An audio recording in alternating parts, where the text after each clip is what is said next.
It's heartbreaking to watch. Water pouring into a Northeast D.C. doggy daycare as workers and rescue crews desperately try to save dogs. We've been following this story very closely since the storms rolled through on Monday. This morning, we know the Northeast D.C. location of District Dogs Doggy Daycare will not reopen. And Matt Gregory is live along Rhode Island Avenue this morning. And Matt, we now know this morning that 10 dogs died in that flooding. And I think one of the questions people seem to have is why didn't District Dogs have a better evacuation plan?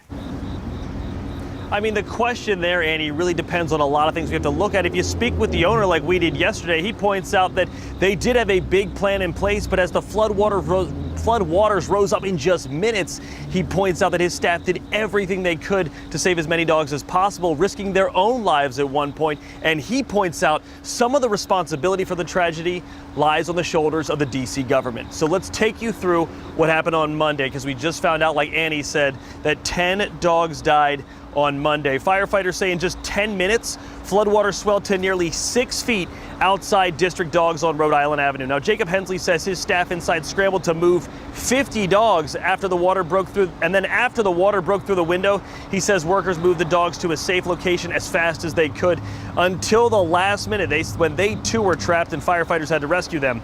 Firefighters also rescued around 20 dogs, but 10 dogs tragically died. Now, this wasn't the first time the location flooded. That happened around a year ago, and Hensley says district officials assured him the location was safe and the flood was a once in 150 years flood, not 2 in 2 years. In fact, there's a drainage ditch project behind the building to alleviate flooding. But that, when we spoke with D.C. government, is behind schedule, and Hensley says he feels the district bears responsibility. It's still not finished, and it was supposed to be safe, and that's what I was told by city officials. Do you feel like the city let you down? Absolutely. They not just let me down, but they let like all these pets, my team. Yeah, they let a lot of people down.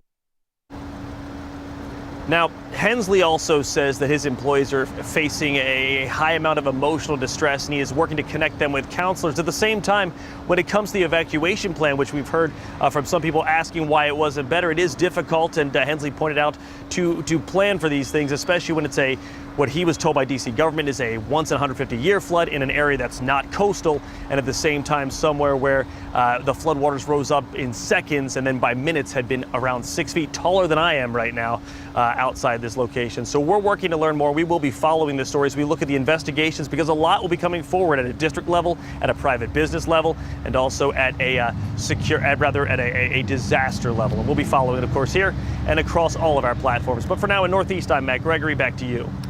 Far from being over. Matt Gregory, thank you. There are several investigations underway as a result of this deadly flooding. D.C. leaders want to know if D.C. Water took any precautions before the storm and see if there was a potential drain blockage in the area from construction debris.